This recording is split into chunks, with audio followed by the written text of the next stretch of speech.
महासमुंद जिले के पिथौरा ब्लॉक अंतर्गत धान खरीदी केंद्र पिरडा सहकारी समिति में करोड़ों रुपए घोटाला उजागर हुआ है। वहीं शिकायत मिलने के बाद कलेक्टर के निर्देश पर पिथौरा एसडीएम, तहसीलदार एवं अन्य 5 अधिकारियों की टीम ने मामले की जांच कर कलेक्टर को जांच प्रतिवेदन सौंपा, जिसमें भारी भरकम गड़बड़ी सामने आया। तहसीलदार पिथौरा क्लीन चिट दे दी थी। उसी मामले की जाँच में करोड़ों का घोटाला सिद्ध होने से सरकारी महकमे में अफरा तफरी मची हुई है। इस मामले पर पर्दा डालने की हर संभव कोशिश की गई। कलेक्टर ने दोबारा जांच के आदेश दिए, जिसके बाद करोड़ों का घोटाला उजागर हुआ। CG न्यूज़ प्लस 24 की रिपोर्ट भूषण कुमार साहू के साथ देखते रहिए। इस बार धान का भौतिक सत्यापन किया गया, साथ ही रेंडमली 100 बोरे का वजन भी किया गया। तो जो रेंडमली 100 बोरे का वजन था, तो औसत वजन प्रति बोरे 26 किलो 791 ग्राम आया। ठीक, तो पिरडा पहुंचा है, क्या पाया गया पूरा बताइए। इस बार धान का भौतिक सत्यापन किया गया, साथ ही रेंडमली 100 बोरे का वजन भी किया गया। तो जो रेंडमली 100 बोरे का वजन था, तो औसत वजन प्रति बोरे 26 किलो 791 ग्राम आया।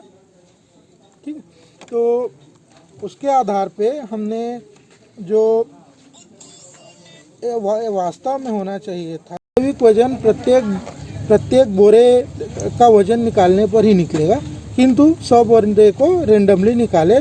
तो उस आधार पर इस समिति में कुल 4997.77 क्विंटल की कमी पाई गई है।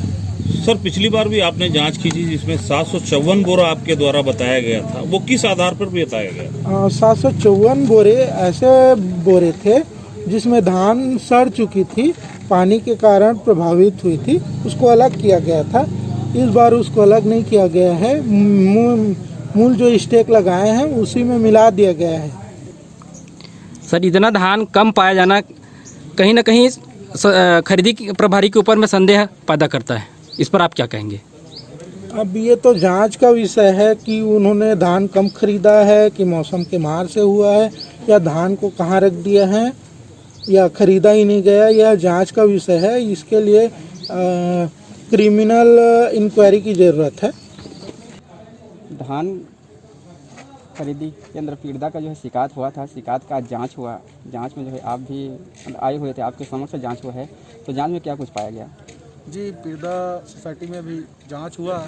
जांच के दौरान हमारे साथ पिथौरा के SDM साहब, तहसीलदार साहब और फूड इंस्पेक्टर मैडम साथ में थे, और मैंने खुद धान की बोरी को तौलाया, तो उसमें धान में बहुत ज़्यादा अनियमितता पाया गया। उसमें 20 से 22 किलो, किसी में 25 किलो, किसी में 30 किलो पाया गया। और मेरे को ऐसा लग रहा है कि हमारी सरकार में अगर इतना बड़ा भ्रष्टाचार होता है, तो ऐसे दोषियों के विरुद्ध बहुत बड़ा कार्रवाई हम मंत्री जी से मांग करेंगे।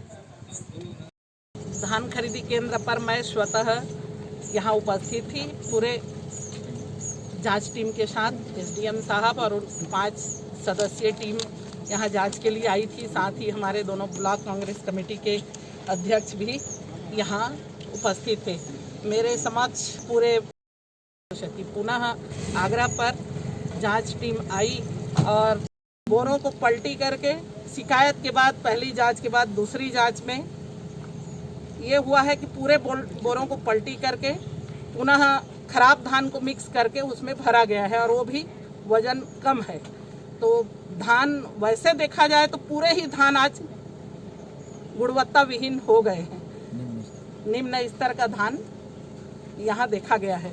तो इतनी बड़ी संख्या में इतना कम बोरे और इतने घटिया क्वालिटी के धान का आना हमारे सरकार के साथ, किसानों के साथ, सबके साथ अन्याय है। आप क्या इस सभी चीज़ों को लेकर के मंत्री महोदय तक इसकी शिकायत करेंगे आप? मंत्री महोदय को निश्चित रूप से लगातार मैं जानकारी दे रही हूँ, और अभी भी यहाँ से जाने के बाद निश्चित तौर पे शासन स्तर पे जो दिया जाएगा वो मैं नहीं जानती, लेकिन मेरे कार्यकर्ताओं के द्वारा पूरे सभी चीज़ों की रिकॉर्डिंग भी की गई है और फोटो भी लिया गया है। निश्चित रूप से आज ही हम उनको मंत्री महोदय जी को प्रेषित करेंगे। क्या कारण रहा कि ये दोबारा जांच करवाना पड़ा? पहले जांच में टीम आई और मैंने बताया कि मुझे जानकारी नहीं दी गई थी और न जांच दल के द्वारा मुझे रिपोर्ट भी सौंपा गया।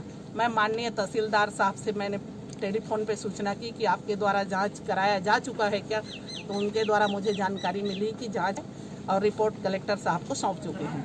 शिकायतकर्ता को न उनने सूचना देना उचित समझा, न जांच रिपोर्ट देना उचित समझा और पेपर के माध्यम से, कार्यकर्ताओं के माध्यम से, किसानों के माध्यम से मुझे पता चला कि धान लगभग बराबर है। तो मुझे आश्चर्य हुआ कि इतनी बड़ी शिकायत और धान लगभग बराबर है, तो लगभग का मुझे समझ में नहीं आया।